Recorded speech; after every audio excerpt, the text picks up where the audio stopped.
वसुदेवसुतं देवं कंसचारूढमर्दनं देवकी परमानंदं कृष्णं वंदे जगद्गुरुं। बालकृष्ण भगवान की जय। जय श्री कृष्णा। सबको राधे राधे। उत्तरदा एकादशी महात्म की कथा के विषय में एक बार धर्मराज युधिष्ठिर ने भगवान गोविंद के श्री चरण कमलों को प्रणाम करते हुए कहा कि प्रभु, श्रावण मास के शुक्ल पक्ष में जो एकादशी होती है उनके महात्म के विषय में हमें बताइए। भगवान कृष्ण कहते हैं, राजन, जो श्रावण मास के शुक्ल पक्ष की एकादशी होती है उनका नाम पुत्रदा है। ये पुत्र रतन की प्राप्ति कराने वाली है। भगवान कहते हैं, एक प्राचीनतम जो इतिहास है इनके विषय में उसे आप ध्यान पूर्वक सुनेंगे। द्वापर के प्रारंभ काल की कथा है। भगवान कहते हैं, उसमें महसमती नाम की एक नगरी थी। वहां पे महजित नाम के एक राजा थे।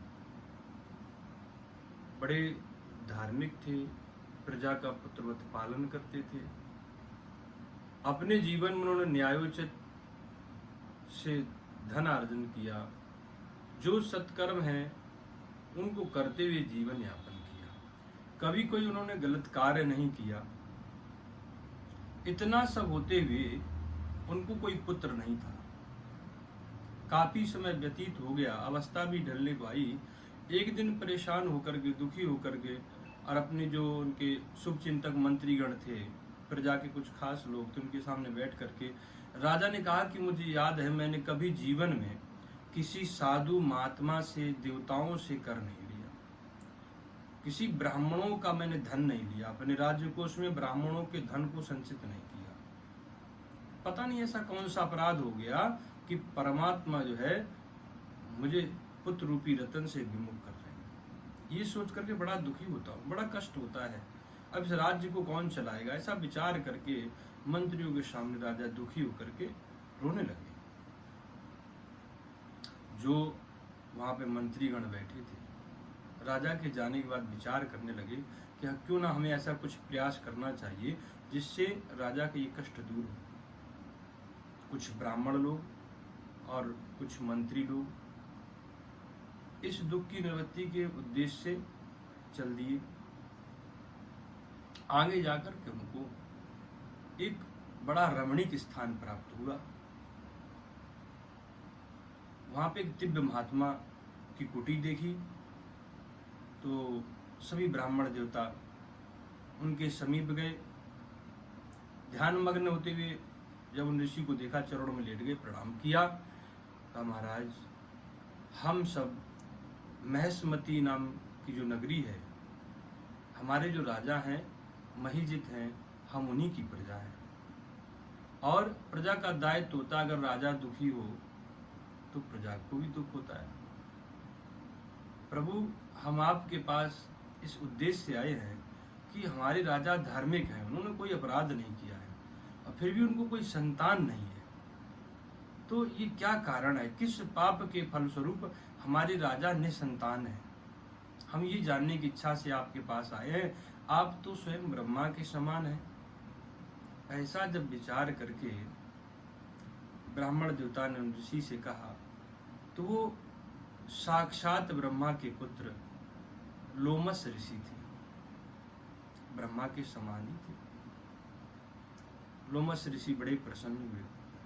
आंख बंद करके राजा महिजित के पूर्व जन्मों को, पूर्व कृत्यों को देखने लगे। कुछ क्षण बाद आंख खोल करके उन्होंने कहा कि राजा का एक अपराध है जिसके फलस्वरूप ये पुत्रहीन हुए।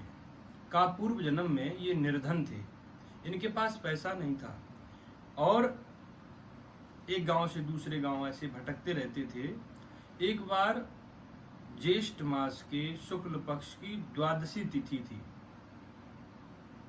और राजा 2 दिन से प्यासे थे, भूखे प्यासे थे। उसी समय एक सरोवर दिखाई पड़ा। पानी पीने की इच्छा के लिए उधर बढ़े तो वहां पे नूतन ब्याही गाय पानी पी रही थी, हाल की ब्याही हुई गाय पानी पी रही थी। राजा ने उसको बीच में से ही भगा दिया और पानी पीने लग गई। तो उसकी प्यास बुझी नहीं थी और गाय को भगा दिया, स्वयं पानी पीने लग गई, अपराध हो गया। इससे राजा निसंतान है। दूसरी बात, जिस दिन राजा ये भूखे प्यासे घूम रहे थे वो श्रावण मास के शुक्ल पक्ष की एकादशी थी, वो पुत्रदा एकादशी थी। और भूखे रहने से व्रत हो गया, उस व्रत के प्रभाव से तुम्हारे राजा आज राजा बने, उसी पुण्य के प्रभाव से राजा बने हैं। लेकिन गाय के प्रति अपराध बन गया, इसलिए संतान नहीं। तो ब्राह्मण देवता बोले, महाराज ये तो हमें ज्ञात हो गया, लेकिन पुण्य के प्रताप से पाप नष्ट हो जाते हैं। जब पुण्य बढ़ जाए तो पाप नष्ट हो जाते हैं। हमें कोई ऐसा पुण्य बताओ, ऐसा कृत्य बताओ जिसके करने से राजा का ये पाप कम हो जाए और उनको पुत्र रत्न की प्राप्ति हो जाए। लोमस ऋषि बोले कि देखो, आप लोग श्रावण मास के शुक्ल पक्ष की जो एकादशी होती है उनका पूजन करो, उनका व्रत करो और वो फल राजा को दे दो। ऐसा सब विधान जान करके सभी लोग लौट करके अपने नगर में आए। मंत्रियों ने मंत्रणा करके समस्त नगर में ये सूचना दे दी।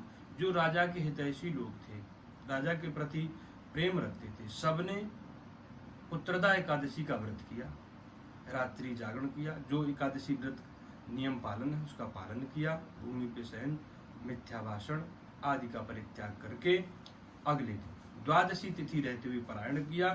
संकल्प करके जो एकादशी व्रत का पुण्य है ये हम अपने राजा को देते हैं, ऐसा संकल्प करती उस पुण्य के प्रताप से रानी ने गर्भ धारण किया, राजा को संतान हुई, इसीलिए इनका नाम पुत्रदा पड़ा।